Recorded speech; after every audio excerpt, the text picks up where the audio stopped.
handed me a clean dress and shooed Joshua out. He threw me a sad, apologetic grin, and all I managed in the way of thanks was a weak smile before Amy shut the door in his face. Changing into the fresh garment, I kicked the blood-stained clothes away from me. They landed a bit too close to the fire. Fitting, really. They deserved to burn.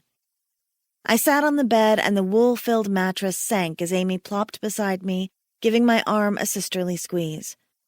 I guess I was projecting my mood pretty well because she just sat with me, saying nothing.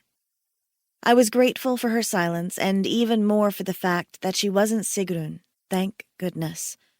I wasn't ready to face Sigrun yet.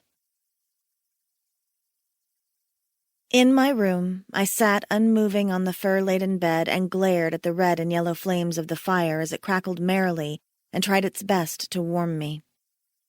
But my heart remained a blackened, useless lump of ice. I could think of nothing but Aiden, unconscious, abandoned in hell, alone.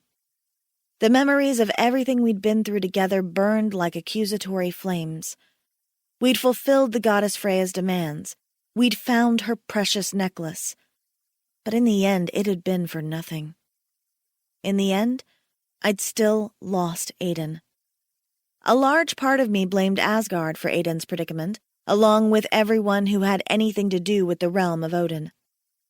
Another part of me blamed my father for messing with DNA and inadvertently creating a Valkyrie. A tiny part of me blamed myself for not paying enough attention to spot Loki's treachery. So many places where I could lay the blame. But it was Asgard itself that I now hated with a violent, visceral passion. Asgard had called Aiden to Valhalla, to serve Odin as his warrior. A goddess of Asgard had played with him and with me as if we were just pieces on a chessboard, used, manipulated, then discarded. And a god of Asgard had poisoned him. I blinked, and the memory of Odin's face wavered before me, his words echoing in my mind. Soothing, reassuring words, about how I'd had no choice, and how Aiden was better off in hell. But who was Odin kidding? Seriously, there was no frigging way I could ever agree that Aiden was better off in hell. How could that possibly be a good thing? And Freya? What sane part of me could ever believe her promise to try her best to help him? I didn't trust her, not by a long shot. I lay back on the bed, bone-weary. But when my lids finally closed, rest was the last thing I got. Loki's evil snarls and visions of Aiden twisting in his poisoned coma plagued my dreams. Better to stay awake. For 3 days I shut them all out and tried to forget. And at night, while the palace slept, I found solace in the lights of the aurora borealis. Iridescent lights, emerald, mauve, pink, and yellow, shimmered across a black night. I trudged to the rise just before the hall of Valhalla, wrapped tightly in furs to keep out the winter freeze. There I stood, mesmerized by the northern lights, as the dark winter's night slid by.